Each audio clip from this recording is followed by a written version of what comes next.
ദൈവ തിരുനാമത്തിന് മഹത്വമുണ്ടാകട്ടെ. ഇന്നത്തെ ദൈവവചന ചിന്തയ്ക്കായിട്ട് യോഹന്നാൻ എഴുതിയ സുവിശേഷം 7-ാം അധ്യായം 37-ാമത്തെ വാക്യം. ഉത്സവത്തിൻ്റെ മഹാദിനമായ ഒടുക്കത്തെ നാളിൽ യേശു നിന്നുകൊണ്ട് ദാഹിക്കുന്നവനെല്ലാം എൻ്റെ അടുക്കൽ വന്ന് കുടിക്കട്ടെ. 38-ാമത്തെ വാക്യം.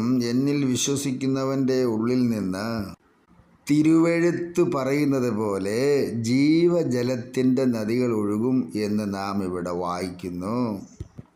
ഉത്സവത്തിൻ്റെ മഹാദിനം, യെരുശലേമിൽ നടക്കുന്ന ഉത്സവത്തിൻ്റെ മഹാദിനമായ ഒടുക്കത്തെ നാളിൽ, പെന്തക്കോസ്തിൻ്റെ നാളായ ഒടുക്കത്തെ നാളിൽ കർത്താവ് സ്വർഗാരോഹണം ചെയ്യുമ്പോൾ 10 ദിവസം ശിഷ്യന്മാർ കാത്തിരിക്കണം, പരിശുദ്ധാത്മാവെന്ന കാര്യസ്ഥൻ വരും എന്നവരോട് പറഞ്ഞ് താൻ പോകുമ്പോൾ അവർ കാത്തിരുന്നു. അങ്ങനെ പെന്തക്കോസ്തിൻ്റെ പെരുന്നാൾ യെരുശലേം ദേവാലയത്തിൽ അക്ഷരികമായി നടക്കുമ്പോൾ ആത്മാവിൽ ശക്തിപ്പെടേണ്ടതിന് കാത്തിരിക്കുന്ന മാളികയിൽ ദൈവത്തിൻ്റെ ജനം കർത്താവിൻ്റെ പരിശുദ്ധാത്മാവെന്ന കാര്യസ്ഥനെ കാത്തിരുന്നു. 50-ാം ദിനമായപ്പോൾ പെന്തക്കോസ്ത് നാളിൽ അതെ ദൈവത്തിൻ്റെ മഹത്വം വെളിപ്പെട്ടതുപോലെ ഇവിടെയും കർത്താവ് പറയുന്നു, ഒടുക്കത്തെ നാളിൽ അതെ ദൈവത്തിൻ്റെ സന്നിധിയിൽ ദാഹിക്കുന്നവരുണ്ട്. ദൈവം പറയുകയാണ്, അനേകർ ദാഹിച്ച് നടക്കുക. എന്തിൻ്റെ ദാഹമാണ്? അതെ ആത്മാവിൻ്റെ ദാഹം. അവർക്ക് ഈ ലോകത്തിലെ വെള്ളമല്ല വേണ്ടത്, ഈ ലോകത്തിലെ ആഹാരമല്ല വേണ്ടത്. പിന്നെയോ യേശു കർത്താവ് ആ ഉത്സവത്തിൽ വരുന്ന ജനത്തെ നോക്കിക്കൊണ്ട് പറയുകയാണ്, ദാഹിക്കുന്നവനെല്ലാം എൻ്റെ അടുക്കൽ വരട്ടെ. അപ്പോൾ എന്നിൽ നിന്ന് തിരുവെഴുത്ത് പറയുന്നത് പോലെ ജീവജല നദികൾ ഒഴുകുവാനിടയായിത്തീരും. ജീവൻ്റെ അനുഗ്രഹങ്ങളും നന്മകളും ക്രിസ്തുവിലൂടെ ഒഴുകി അനേകരുടെ ജീവിതത്തിന് ആശ്വാസമാകുവാൻ ഇടവരുത്തുന്നു. അന്ന് 120 പേരുടെ മേൽ പരിശുദ്ധാത്മാവ് വന്നവർ ശക്തിപ്പെട്ടു. അതിനുശേഷം യെരുശലേം ദേവാലയത്തിൽ വന്ന് അനേകർ കടന്നു വന്നു. ഇത് ഞങ്ങളുടെ ഭാഷയെന്ന് പറഞ്ഞു. അനേകരും ഈ ക്രിസ്തുവിനെ സ്വീകരിപ്പാൻ, അഭിഷേകം പ്രാപിപ്പാൻ ഇടയായി. അന്ന് 3000 പേര് രക്ഷിക്കപ്പെട്ടു. അങ്ങനെ 120 പേരുടെ സംഘം 3120 പേരുടെ സംഘമായി മാറി, സഭയായി മാറി. അങ്ങനെ സഭ വളർന്നു.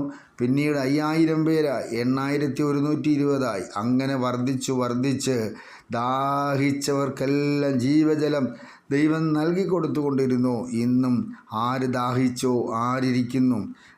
ദാഹത്തോടെ വരുന്നവർക്ക് യേശു ക്രിസ്തുവിലൂടെ ഉള്ളതായ സൗജന്യമായി ലഭിക്കുന്ന ഈ ആത്മീയ രക്ഷയും ആത്മീയ അനുഭവങ്ങളും പ്രാപിപ്പാൻ എത്ര പേര് തയ്യാറാവുന്നുണ്ട്? കൃപയിൽ നിൽക്കുന്നവർ എത്ര പേരുണ്ട്? പരിശുദ്ധാത്മാ അഭിഷേകം അന്ന് പ്രാപിച്ചിട്ടുണ്ടെങ്കിൽ ഇന്നും ഉണ്ടോ? അതുകൊണ്ട് ദൈവകൃപ അനുഭവിച്ച് പരിശുദ്ധാത്മാവിൻ്റെ അഭിഷേകത്താൽ നിറഞ്ഞ് കർത്താവിൻ്റെ മഹത്വമുള്ള സാക്ഷികളായി ദൈവനാമ മഹത്വത്തിന് വേണ്ടി നിലകൊള്ളുവാൻ ദൈവം നമ്മളെ സഹായിക്കട്ടെ. ക്രിസ്തുവിലൂടെ ഒഴുകിയ ജീവജല നദി നമ്മളിൽ ഒഴുകുന്നുണ്ടെങ്കിൽ ആ ഒഴുക്ക് നിന്നിട്ടില്ലല്ലോ, അത് മറ്റുള്ളവരിലേക്ക് കൂടെ പകരാം. നാം നിറയാതെ എങ്ങനെ പകരുന്നത്?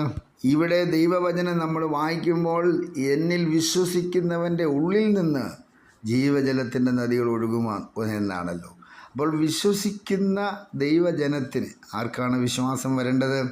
വിശ്വാസത്താലാണല്ലോ ഈ കാര്യങ്ങൾ നടക്കേണ്ടത്. അപ്പോൾ ഈ ദൈവത്തിൽ വിശ്വാസമർപ്പിച്ച് കർത്താവിനെ മഹത്വപ്പെടുത്തുന്നവരുടെ ഉള്ളിൽ നിന്നും ജീവജലത്തിൻ്റെ നദികൾ അങ്ങോട്ട് ഒഴുകുകയാണ്. ജീവവാക്കുകൾ, ജീവൻ്റെ വാക്കുകളാണ്. അവരൊരിക്കലും നിരാശയുടെ വാക്കുകൾ പറയുന്നില്ല, പ്രത്യാശയില്ലാത്ത വാക്കുകൾ പറയുന്നില്ല. നിത്യതയെക്കുറിച്ചും ക്രിസ്തുവിനെക്കുറിച്ചും രാജ്യത്തെക്കുറിച്ചും ഒക്കെ ഒഴുകുകയാണിങ്ങനെ പറഞ്ഞ് ഒഴുകുകയാണ്, വാക്കുകൾ ഒഴുകുകയാണ്. അങ്ങനെ ഒഴുകുന്ന ആ അനുഭവമാണ് നമ്മുടെ ജീവിതത്തിൽ ഉള്ളതെങ്കിൽ നാം ധന്യരാണ്, ദൈവകൃപയുള്ളവരാണ്. അതല്ല മറിച്ച് ചെറിയ കാര്യങ്ങൾക്ക് വേണ്ടി പിറുപിറുത്താവലാതി പറഞ്ഞു അപ്പോഴപ്പോഴുള്ള കാര്യങ്ങൾ നടന്നു പോയാൽ മതിയെന്ന് ചിന്തിക്കുന്നവരെങ്കിൽ നിരാശയാണ്. സാത്താൻ നിങ്ങളെ പിടിച്ച് എന്തു ചെയ്യും? വല്ലാത്ത രീതിയിൽ അമർച്ച ചെയ്യും. അതുകൊണ്ട് അത് വരാതിരിപ്പാൻ വിശ്വസിക്കുന്ന കർത്താവിനെ വിശ്വസിക്കുന്നുണ്ടോ? വാഗ്ദത്തത്തെ വിശ്വസിക്കുന്നുണ്ടോ? ദൈവം പറഞ്ഞ ദൂതുകളും ആലോചനകളും വിശ്വസിക്കുന്നുണ്ടോ? എങ്കിൽ ആ വിശ്വസിക്കുന്നവൻ്റെ ഉള്ളിൽ നിന്ന് നല്ല ചിന്തകൾ പുറത്തു വരട്ടെ. കണ്ണുകളെ അടയ്ക്കാം. പരിശുദ്ധ പിതാവേ, ജീവജലത്തിൻ്റെ നദികൾ എന്നിൽ നിന്ന് ഒഴുകുവാൻ നീ എന്നെ സഹായിച്ചതോർത്തു സ്തോത്രം. മഹത്വം അങ്ങയ്ക്ക്. യേശുക്രിസ്തുവിൻ നാമത്തിൽ തന്നെ. ആമേൻ.